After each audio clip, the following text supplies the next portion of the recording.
Good morning, AP US History students. I wanted to review with you for Unit 6 the theme of the economy. If you remember, Unit 6 covers really the last quarter to last 30 years of the 19th century. It's the post-Civil War time period, taking us up to the beginning of the 20th century. And this particular review is going to focus in on the economy. I am basing what I'm reviewing on this timeline, which you can find on your Google Classroom. Also, I am going to be looking at it via this particular Google slide presentation. So let's get started. We're focusing in on Unit 6 and the economics review. What's going on with the economy? What's going on with work and exchange in this particular unit? First of all, this time period, the period following the Civil War, is really marked by a massive growth of industrialization in the United States. The United States goes from being one of the leading countries as an industrialized power to being the most industrialized country in the world, putting out more goods than any other country in the world by the time that we get to the beginning of the 20th century. So it's all growing during this time period. That's one thing we're going to be talking about in this review. We're also going to be talking about the ideas behind the major leaders of this industry. I have them listed here as both robber barons, which is a pretty negative connotation indicating that they stole their wealth, to the view that they would have had themselves, which is that they were in fact captains of industry. We're also going to be talking about labor, what laboring people did to organize themselves and to try to get benefits for them in their working conditions, and the public view of labor in this time period. We're going to talk about the philosophies of the industrialists, those who are running major companies, and how that impacts industry. And last, we're going to be looking at the industrialization of agriculture during this time period. So specifically, let's get to the growth of industrialization. Why is industrialization growing during this time period? If you remember, earlier in Unit 4, we have something called the market revolution, and that's when textile mills are really developing in New England and in the northern part of the United States. This is a later time period of industrialization. It's post-Civil War, and it's going to impact a much wider area of the United States beyond just the North, although it's mostly heavily concentrated in the North. Why does this industrialization happen? Why do we become the biggest industrialized power in the world by the time we get to the beginning of the 20th century? For all these reasons listed here, these are the reasons why we're becoming industrialized. We have new technology that's being developed. Some of that new technology is not developed in the United States. One example would be the Bessemer process, which is developed in Europe, and this allows for mass production of steel. We also see the use of steam power being a new technology that's developing during this time period. Again, that's developed in Europe. We have electrical power developing during this time period. And that is partially developed in the United States through Edison's laboratory at Menlo Park. It's also developed by Tesla in Europe. We also see other types of new technology that allow for mass production of goods, things like cigarette makers and other machinery that can mass produce goods. So things are not being made in the home anymore by hand. They are largely becoming, like the textile industry, mass produced in factories. One of the other major reasons why we're industrializing is because we have a huge source of immigration coming in this time period. That's that new immigration of people coming in from largely Central, Southern, and Eastern Europe. And that huge immigration pool is going to give us a huge group of people to be able to do the labor necessary for industrialization. It also helps to open up markets for people to be able to buy these goods. We also see transportation developing during this time period. The Transcontinental Railroad is completed in 1869, and other transcontinental railroads are going to be built following that. That opens up a national market so we can sell our goods and transport raw materials to factories from across the nation. Markets are expanding because of this transportation, and that market demand is going to be happening within the United States. This also is the time period where we're seeing imperialism. So we're actually expanding our markets outside of the United States as well. We have a huge amount of natural resources within the United States, and those natural resources are going to help feed industrialization. And last, the US government is following really a policy of this time of laissez-faire capitalism, meaning that they're doing very little to regulate business growth, and they're doing some things to actually encourage business growth through tariffs and through making the dollar strong as a monetary issue during this particular time period. When we look at, here we go, the people who specifically are going, I'm going to try to reload the slide here. The people who are developing industry, these we might call robber barons because a lot of people felt that they actually, in fact, stole their wealth. Some of the best example of these people would be Rockefeller in the oil industry, Carnegie in the steel industry, and Vanderbilt in the railroad industry. If this is not going to load, hang on, I'm going to try to go back. Maybe get to it that way. I had some cartoons that were there. One of the cartoons you guys might be familiar with, we went over this in class. It's the American Rose cartoon, American Standard Rose, where it shows John D. Rockefeller with one massive rose that is his Standard Oil company, and he's cutting off all the little rose buds. Those are the other oil companies that are emerging. He's creating a massive union. Not a massive union, a massive company, and that is the Standard Oil Company. He's willing to sacrifice those smaller companies to be able to build his massive Standard Oil Company. And he talks about how that's actually beneficial for the whole United States because then he can supposedly lower rates of oil, but he's killing a lot of competition along the way. That would be an example of a horizontal combination, meaning that we have across the industry of oil really only one major company that you can buy oil from. Vertical integration, a great example of that would be Carnegie Steel Company, where he controls the coal fields and the resources needed to be able to create steel in Pittsburgh or near Pittsburgh, Pennsylvania, and he controls most every step along the way of creating steel. So that's vertical integration. Let's go on and talk about labor. I'll come back to this captains of industry when we talk about philosophies of the industrialist.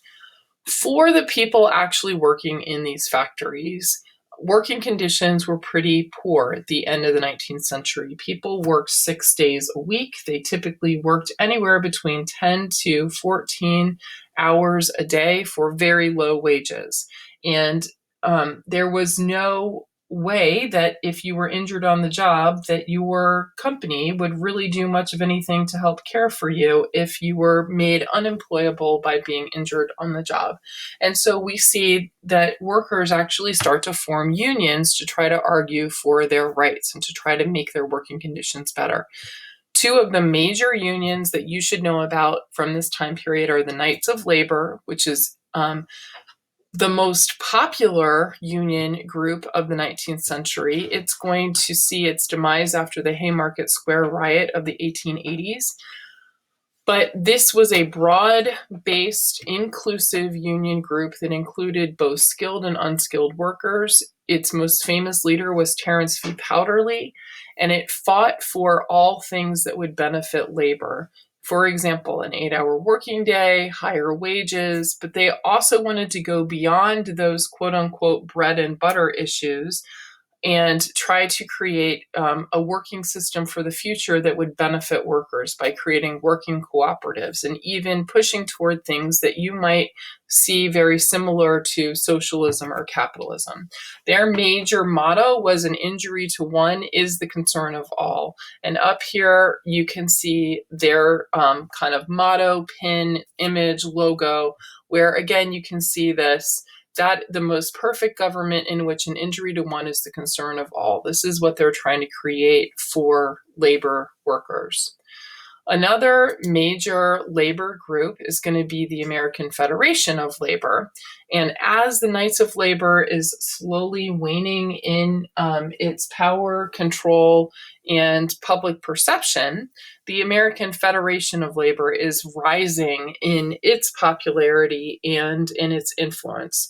It's going to be still a really large union, but not as large as the American Knights of Labor, largely because it only allowed for skilled workers. It had a much more pragmatic view of working within the capitalist system.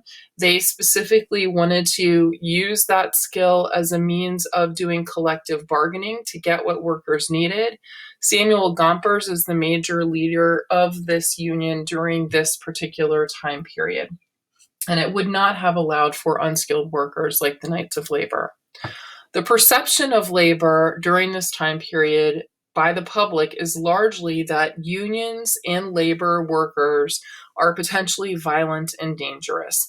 And they get this perception largely through a series of really famous strikes.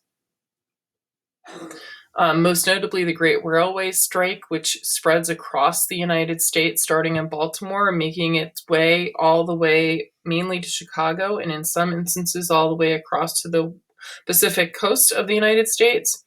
And that really stopped traffic of and trade of goods.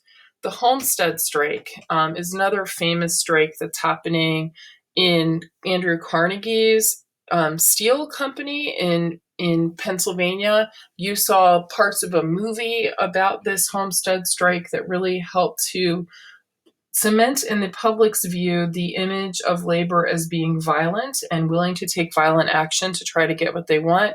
Last, the Haymarket Square riot, which happens in Chicago.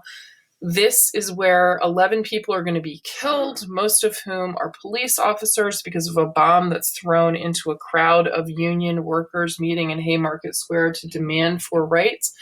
And the Knights of Labor is affiliated with this Haymarket Square riot, which helps lead to the demise of this particular union.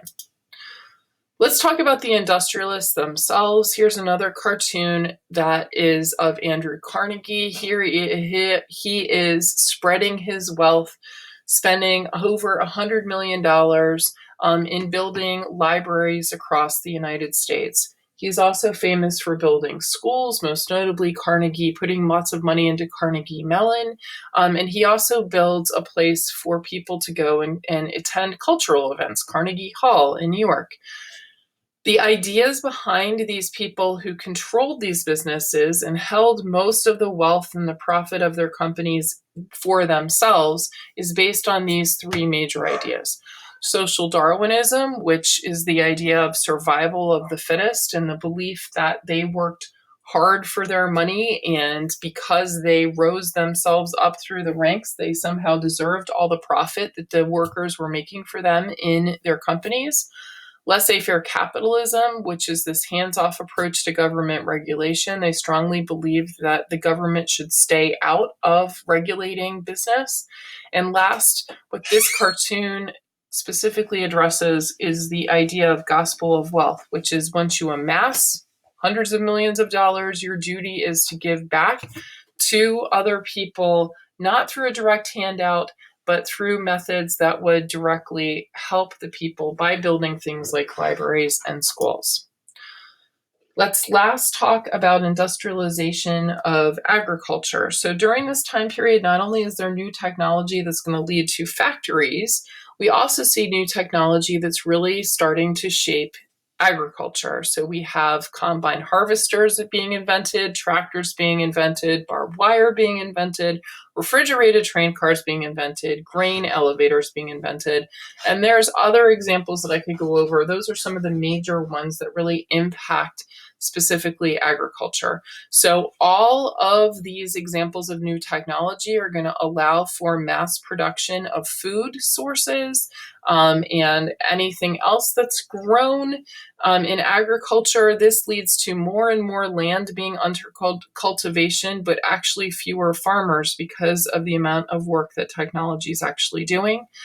This leads to also overproduction of crops, and because of that, as demand is not keeping up with that overproduction, the falling of crop prices. And agriculture is slowly becoming more and more into a depressed state and is not really going to come out of that until we get,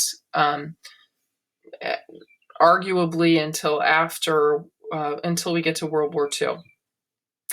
So industrialization of agriculture is also going to lead to organizations of farmers who try to work together to try to make their economic situation better. One of the best examples of this keeps on flipping on me, is going to be the Grange. Its other name is the National Grange of the Order of Patrons of Husbandry. Here is a advertisement specifically for people who are grangers. What does it call for? It calls for regulation of things that would help farmers, like railroads, telegraphs, telephone lines. They also collectively wanted to work together to get technology that people could work with, like combine harvesters or like grain elevators. They also were involved in some outside things, such as temperance, and also direct election of senators. And ultimately, this organization helped lead to the Populist Party, which I talk about more in my review about politics. So, ladies and gentlemen, this is where I am going to leave you guys off, and I will stop here. Have a great day.